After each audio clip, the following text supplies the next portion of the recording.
Indigo Children refers to the frequency of the sixth-dimensional wave band, the indigo wavelength of the 15th dimensional spectrum. The Palladium Magi Grail line races that have been progressively incarnating on contemporary Earth for the past 100 years and referred as the Indigo Children Type 1 and 2, in preparation for the sacred mission of the long-awaited 2000 to 2017 stellar activation cycle called SAT.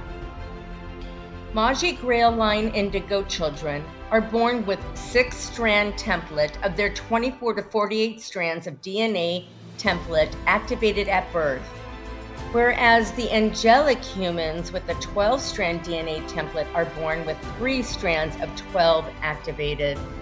Activation of the 6th DNA strand template allows the D6 indigo wave spectra and the D6 consciousness characteristic to this wavelength to embody within the Indigo Children fetal body. The Indigos are indeed a new breed of children because they represent a new breed of consciousness now entering incarnation within our time. And mind you, this book that I'm reading from was made in 2002. The Indigos are in truth representatives of a very old breed of consciousness, once prevalent on Earth, and in their reemergence today, they serve as harbingers of our race evolution, the way showers of things to come, as our race evolution moves closer to its intended destination. Furthermore, the Indigos are here by design and intention. Their coming is not the result of some accidental or haphazard quirk of undirected evolution. They are here because they were asked to come, and they have come to fulfill their part within a much greater evolutionary mission. The phenomenon of the Indigo Children is both spiritual and genetic, and their placement among us represents the beginning of the externalization of our intrinsic process of bio-spiritual evolution. Comprehending the nature of the Indigo Children and the nature of human existence itself requires first and foremost the acknowledgement of a multidimensional reality structure, a concept that contemporary science has yet to validate within the mainstream view. The 12 races were the human guardians. They each had their own Grail King, Magi, and Indigo family to hold a bit more frequency. In case the planetary body needed to be activated, then the whole set of the 12 races together. That's why the Indigos are being woken first. Comprehending the nature of the Indigo Children and the nature of human existence itself requires first and foremost the acknowledgement of a multidimensional reality structure, a concept that contemporary science has yet to validate within the mainstream view. The 12 races were the human guardians. They each had their own Grail King, Magi, and Indigo family to hold a bit more frequency. In case the planetary body needed to be activated, then the whole set of the 12 races together. That's why the Indigos are being woken first. How do I know I'm an Indigo? Only you can answer that question for yourself with certainty. Most people who resonate and find their way to Keylontic science teachings are Indigos simply because the information is keyed to the 6th-dimensional frequency band and higher. Indigos incarnate with the 6th DNA strand active and can therefore recognize and resonate with Keylontic science teachings. Angelic human and Indigo races were sent into this time matrix as a guardian, protector, and healer force, intended to protect the living time matrix from the phantom matrix systems and to assist, and if when possible, in the reclamation and redemption of the fallen angelic races and the universal Templar complex systems. In the beginning of this video, I brought up the Palladium Magi Grail line. So I'm going to explain who the Palladorias are. Through the covenant of Pallador, just prior the cataclysm of Terra 550 million years ago, which Terra is in harmonic universe 2, density 2. Terra holds the dimension of 4, 5, and 6. So just prior to the cataclysm, a rescue mission for the Terran souls of harmonic universe 1 was set in motion. Those involved in this agreement, the Syrians, Palladians, Urturanians, Elohim, Lyrians, Ceres, Illumians, and Elanians, became known as the Palladorians. From the sphere of Amente, 5 small spheres were created, which became the morphogenetic patterns for 5 races known as the cloistered races. Collectively, the 5 cloistered races were also called the Palladorians, as they represent the beginning of the fulfillment of the Covenant of Pallador. Palladorian birthing contracts. The Indigo Children, Palladorian birthing contracts, contract bonds, and the incubation rite.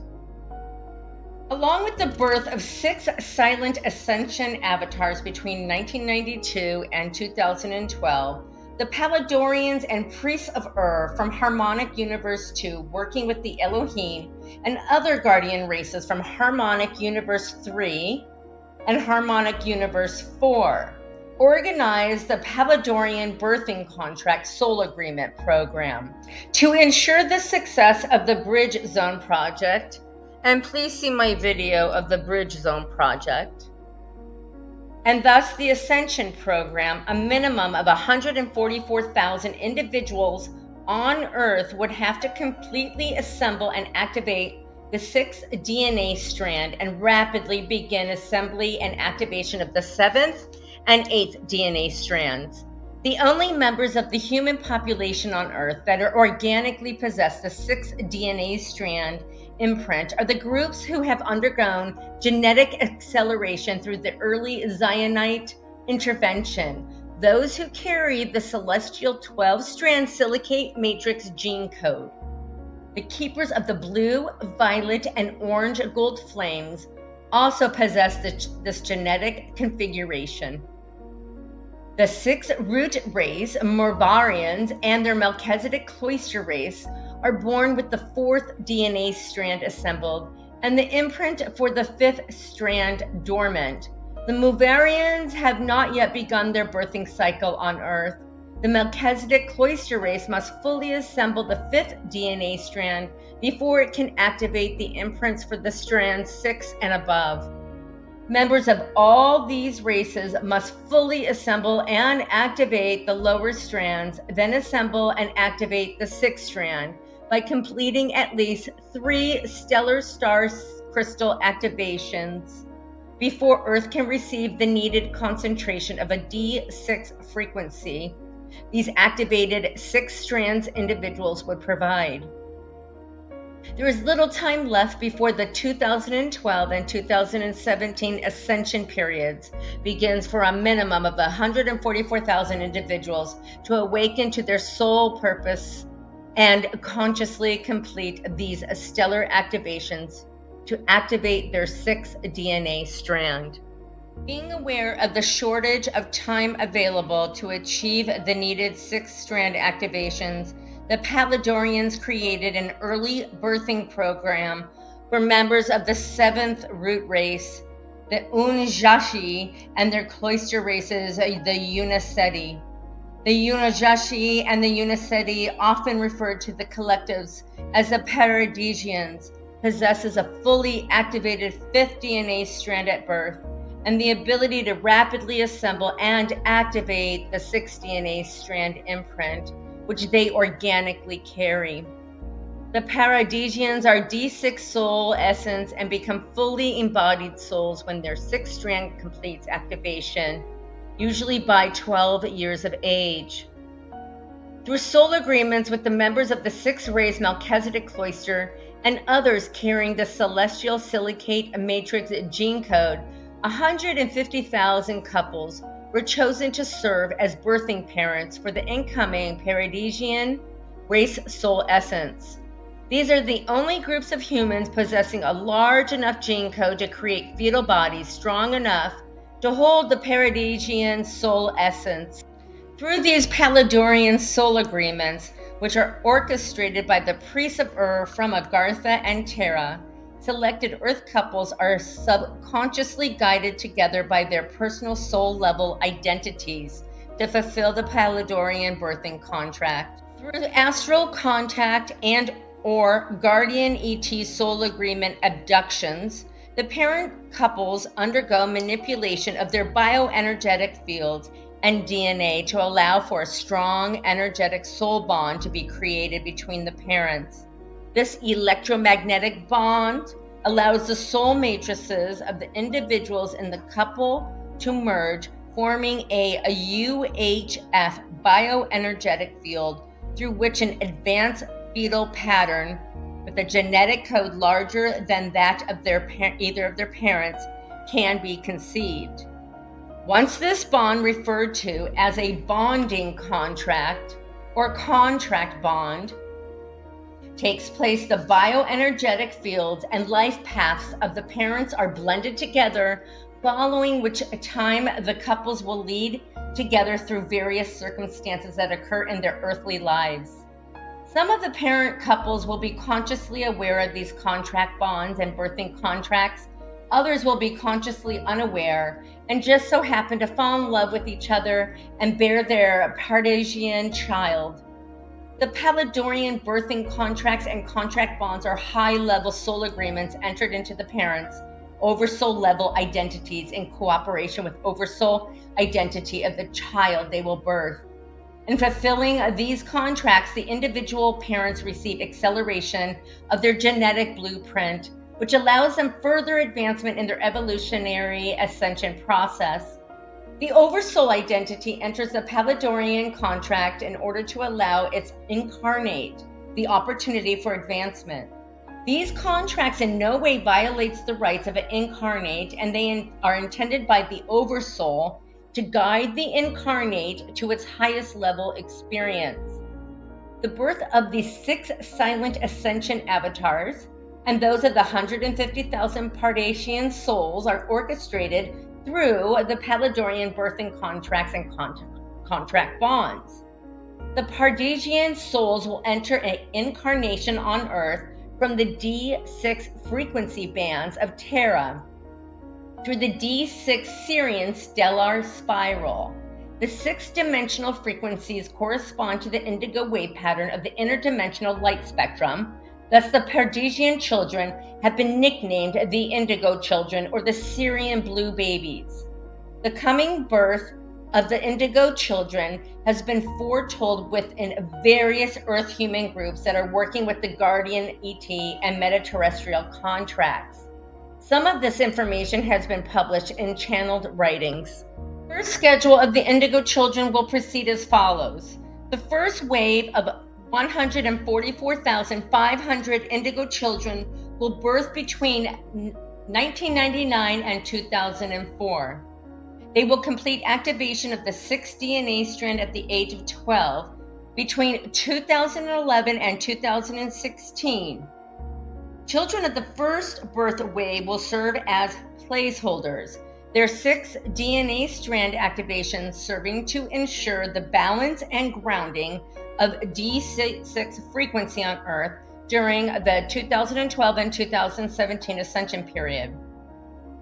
The second birth wave of 5,500 Indigo Children will birth between 2005 and 2017 to reach maturity at age 12 between 2017 and 2029. The children of the second birth wave will assist bridge zone Earth to balance frequency following the 2017 particle conversion process. They will also serve as placeholders grounding D6 frequency in the sphere of Amente race morphogenetic field. The finalization of the Palladorian birthing contracts and contract bonds between the parent couples of the Indigo Children took place on August 30th, 1998. Prior to this date, contracts were transferable between various eligible individuals given chosen soul identities the opportunity to exit or renegotiate the terms of their Paladorian contracts. As of 8/30/1998, parent couples were bound to their Paladorian birthing contracts and contract bonds as a necessary bioenergetic field, and DNA adjustments that would fulfill the contract bonds were given to the parent couples through astral body mechanics referred to as the incubation rite. During the third day incubation rite, couples agreeing to uphold their contracts were taken to Agartha, inner earth, by priests of Ur via their astral bodies. The priests of Ur then initiated the bioenergetic field mechanics through which the DNA, bioenergetic fields, and soul matrices of the two individuals in a couple are fused together by infusions of energy from their respective oversouls. Through these rites, the contract bond and birthing contracts are programmed into the individual's active DNA program, creating a twin DNA code alignment between the couple. This rite begins the incubation period for each individual, through which the life patterns and soul directive of each person is aligned with the contract, and all events, karmic patterns, and circumstances that are not part of the contract are purged from the life drama manifestation pattern. From this point forward, the couple's lives will unfold according to the soul identity intentions, offering the incarnates protected from various karmic dramas and ego-based choices that normally would have manifested. The incubation rite marks the suspension of the karmic imprint for the individual and the accelerated integration of the soul and ego identity. The couples of Paladorian birthing contracts will begin rapid DNA activation acceleration in preparation for their child's birth and will receive across-the-board protection from the Paladorians and Harmonic Universe 3 guardians to ensure the success of their contracts. Though the families of the Paladorian contracts may appear no different than any other earthly family, they are fully guided and protected from the higher harmonic universes. And due to their agreements to participate in this service to human evolution, these couples are granted direct intervention and support from D6 angelic kingdoms guardians from Harmonic Universe 2 through Harmonic Universe 5 and the entity Gesalts from the metagalactic core. This divine intervention will create an almost magical ease in earthly endeavors that are part of the Paladorian contract, and the individuals will also experience greater difficulty in successfully orchestrating earthly affairs that are not part of the contracts to which their souls have agreed. All incarnates fulfilling their Paladorian birthing contracts will be freed from the Harmonic Universe 1 reincarnation cycles of birth and death following their present incarnation. Through the birth of the 6 silent avatars and the Indigo Children, Earth's transition to the bridge zone and humanity's opportunity for ascension will unfold as planned. June 26, 1998, Avatar 3, 9th level Avatar, was born 2 years early. The second seal on the Ark of the Covenant opened. Avatar 3 aligned DNA strand 4 with 12-strand pattern. Corrected strand 4 imprint will allow reverse mutations of strand 4 distortions and the release of the Paladora Mente and Zeta seals from DNA on 5/5/2000. The third of the 6 silent avatars was born 2 years early via Elohim intervention. Originally, birth was scheduled for 5/5/2000. This avatar is a D9 soul essence from Harmonic Universe 3, a 9th level avatar with 9-dimensional frequency bands activated in his genetic code. This individual was born with DNA strands 9 fully activated. As the soul essence passes through the sphere of Amente, the imprint for DNA strand 4 was realigned with the 12-strand pattern.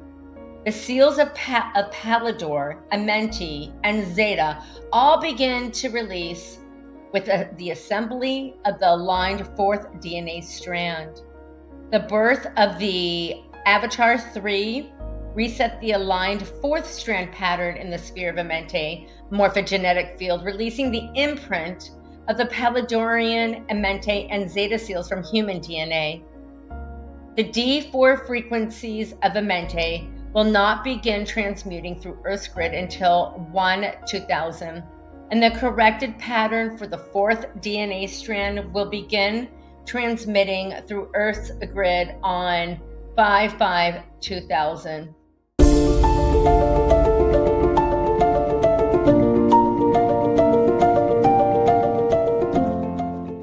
There are 3 primary types of indigo children, each with a different version of the Orifim genetic code, and each serving a different purpose within the present evolutionary experiment.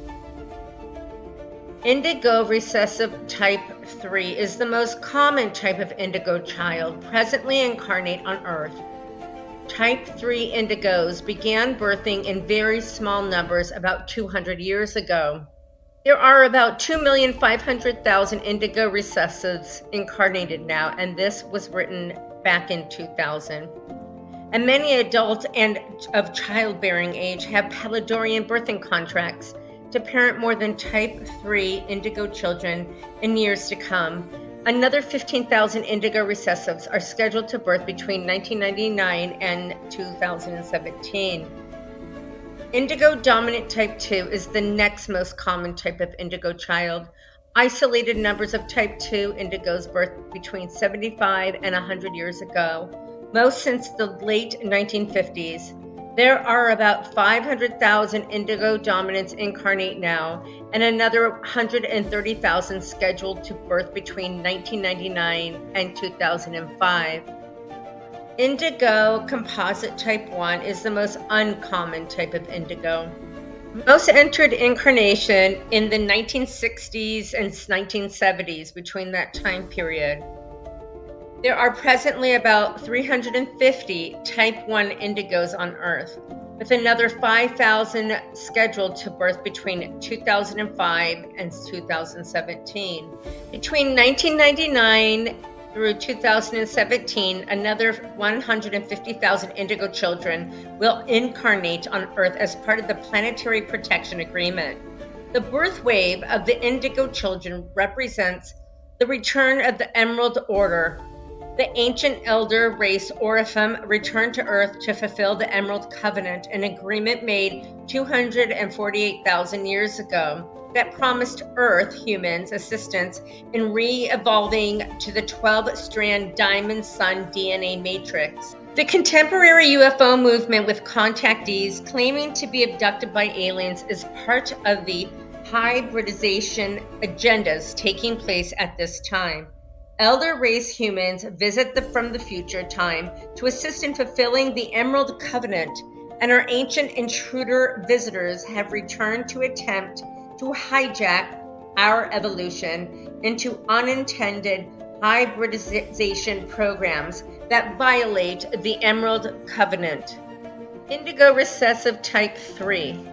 Type 3 indigos are part of an Orifim Nephilim hybridization program through which ancient Nephilim, which is the Anunnaki and cloister human from seeding 2, are provided with a new race line to evolve within in order to clear fire letter DNA distortions so their codes of ascension can be regained.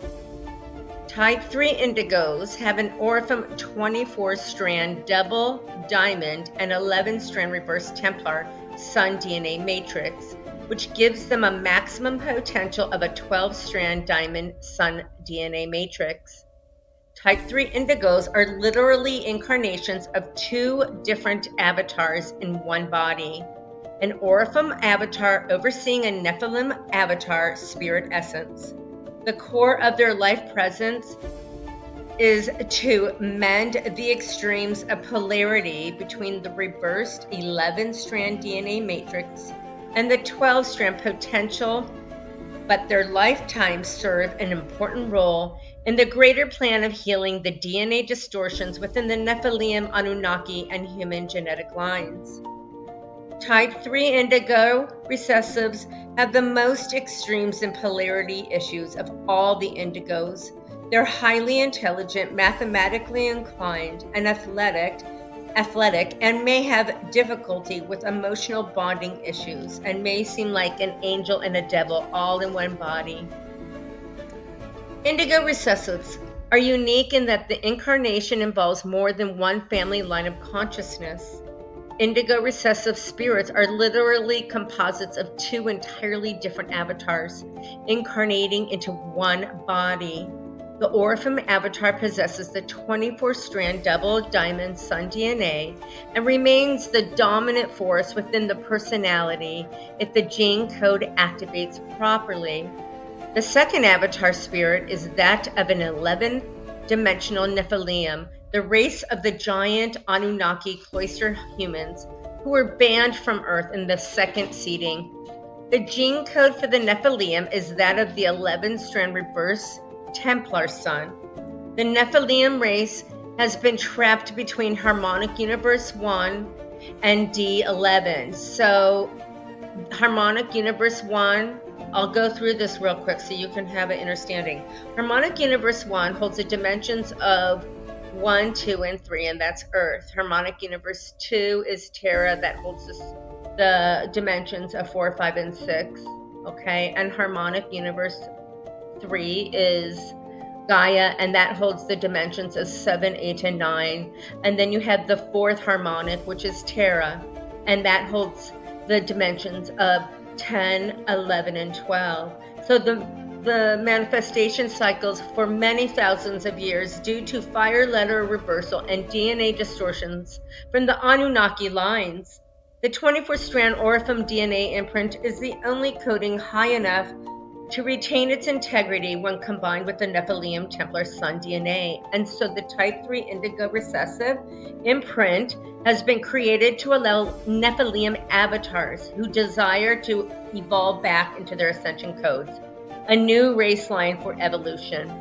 The incarnating Nephilim avatar must agree to function in subservience to the Orphan avatar until the Nephilim regains the D12 fire letters that will allow them to connect with their Rishi collective so they may evolve to experience the frequencies of love, genuine bonding with the compassion for other life forms. Indigo recessives have the most difficulty in balancing polarity in consciousness due to the reverse Nephilim fire letters. They are the most vulnerable to obsessive compulsive behaviors, bipolar disorders, and extreme polarity in perspectives. The Nephilim imprint tends to activate first in the type 3, often creating an aggressive, hyperactive child that spends most of its early life testing the extremes of boundaries between right and wrong, constantly challenging authority. And just as type 3 may sometimes seem like the child from hell, it may do a complete turnaround into nearly angelic, loving behavior. At times, it may seem as if the child has an evil twin that emerges, a dark side to the personality that is capable of extreme thoughtlessness and cruelty. The negative characteristics of type 3 indigo emerge as a DNA imprint of the Nephilim activates, and shortly thereafter, the Orphan part of the identity attempts to clear the distorted DNA imprint by counterbalancing it with its opposite fire letter sequence, creating the more extreme and rapid shifts of the polarity within the behavior and the attitude. The polarity extremes in the personality of a type 3 often lead to self-destructive behaviors and substance addictions as the identity tries to numb itself from the near constant feeling of internal conflict and apprehension. If the Nephilim avatar identity attempts to overrun the identity, the Orphan avatar will assert its authority, shutting down the communication facilities it is necessary. Most cases of autism occur in type 3 indigo children as a result of the Orphan avatar unplugging some of the Nephilim DNA codes to retain control over the body. In these cases, the conscious personality usually feels stuck in the middle of an internal battle and it cannot comprehend. And it experiences a great fear, dread, and apprehension, and depression, and the chemical imbalances that result from this morphogenetic disharmony. The type 3 may also display the opposite polarity qualities, being an excessively good baby and a child that having a reversal into the dark side during adolescence or adulthood. Ideally, the two avatars that share the body and personality structure work to balance the polarities in the DNA, the light side of the personality guiding the dark side into the healing as the reverse fire letters of the Nephilim code, reorder and progressively connect to the harmonious frequencies of the Orifim avatar and Rishi awareness. Usually type 3 indigos will not complete soul integration by age 12 or be able to activate their latent Orifim physical ascension potentials. The core life purpose of type 3 indigo is for the Orifim avatar to progressively restore the fire letter sequences in the Nephilim DNA and morphogenetic field. Once this is accomplished through reassembly of the 12th DNA strand, which usually occurs after bodily death, the Nephilim avatar is reconnected to its own Rishi, and the Orifim avatar withdraws its morphogenetic field, disengaging the two identities. When dealing with type 3 indigos, it is best to realize that two different beings are literally inhabiting one body and that frequently they disagree. Tough love and clearly defined boundaries are often necessary with the type 3, but must be administered with fairness and democracy. Healing toward unity consciousness can facilitate healing and growth.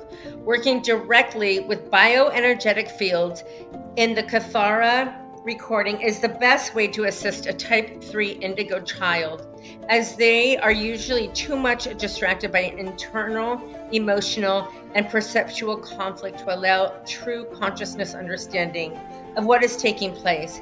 They are better off not consciously knowing they house two separate beings and function best when in calm environments without many distractions or unnecessary interactions with others.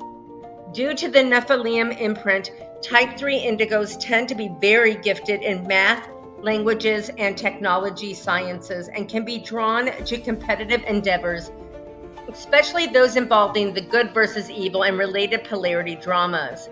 The softer side of type 3 can be very innocent and childlike at any age, with quizzical desire to learn and especially to experience emotion involving bonding and its physical expression. Emotional bonding is a new experience for a Nephilim, and the type 3 may have difficulty with polarity extremes over bonding issues for life. Though type 3 indigos may seem as highly conflicted souls and sometimes die early, it is important to realize that their lives are not wasted. They have incarnated to assist in the creation of a new race line through which an ancient race can re-evolve back into the light. They are doing a great service for both the Nephilim and the human lineage in terms of realigning Anunnaki genetic distortions in both races. Usually the worst extremes of behavior take place at the beginning and at the ending of the life cycle. These indigos tend to have a stronger physical constitution than other indigos and have strong athletic abilities. If the Nephilim imprint is strong, the physical body may grow to exhibit elongated proportions, characteristic of the Nephilim physique, and face often has distinctive, more chiseled bone structure, even if these traits are not within the parental genetic line. The indigo recessive has 24-strand double diamond and 11-strand reverse Templar DNA matrix, which comes out to a 12-strand Terranism potential when fully integrated. All indigos type 3s often feel out of place, bored, or disinterested in earthly affairs, and can benefit from being acknowledged as visitors from elsewhere that march to their own drum. That is precisely what the indigos are. Indigo dominant type 2. Type 2 indigos are part of the Orifim human hybridization program through which the 12-strand diamond sun DNA matrix is reinstated within the Earth-human genetic lines in order to restore the codes of ascension to the human lineage. Type 2 indigos have an Orifim 24-strand double diamond DNA matrix, which gives them a maximum potential of 24 to 30 ascension codes, through which the avatar identity may embody and the consciousness may expand into the Rishi identity level. Type 2 indigos are one Orifim avatar in one body, so they do not display extremes in polarity imbalances, as is often displayed in type 3 indigo recessives. The core of their life purpose is to assist in raising consciousness within the Earth-human lineage to build critical mass of the diamond sun DNA matrix within the human gene pool, and to assist type 1 indigo composites in holding and running higher dimensional frequencies for planetary grid work.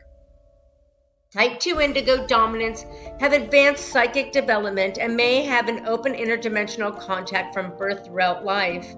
They are gifted in linguistics translations, the arts, music, interpersonal diplomacy, but may become excessively introverted due to fear of the Earth environment. Type 2s are the most personable of the three indigos and enjoy human bonding if sheltered. Indigo composite type 1. Type 1 indigos are part of the Orifim human hybridization program, serving to accelerate and expedite reaching critical mass of the diamond sun DNA matrix within the race gene pool before 2012. Type 1 indigos have an Emerald Order Orifim 48-strand Emerald Sun DNA matrix, which gives them the maximum potential of 30 to 48 ascension codes, through which the avatar identity may embody and the consciousness may expand into the ascended master's identity levels.